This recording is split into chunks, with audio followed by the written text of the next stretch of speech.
A few years ago, my daughter's husband, Franz, died.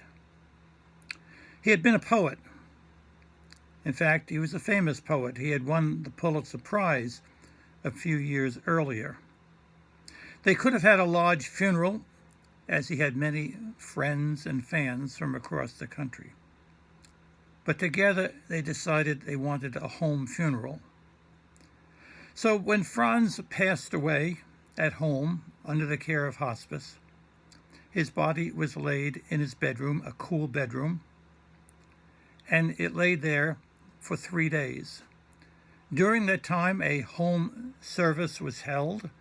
Franz had a priest, a friend, who helped with that service. But mostly it was a matter of reading Franz's poems. So as his friends, a small group, gathered together in the living room, they each took turns reading a poem of Franz that meant a lot to him. After 3 days, his body was washed, placed in a shroud, and brought downstairs to a pine box which had been purchased previously.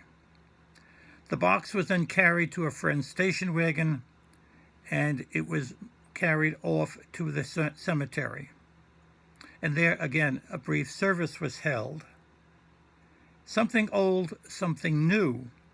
Home funerals are an old custom, but at this ceremony at the graveside, the priest had forgotten to bring his Bible along, and so my grandson Ben took out his cell phone and turned to the appropriate scripture text, which the priest read from. Now, home funerals are not for everyone, but for Beth and Franz, this is what they wanted. This was their desire. This was simple. It was a small group of intimate friends gathered together to say goodbye to Franz, and they had their wishes. This may be an option that some individuals today may want to consider as they think about their own passing.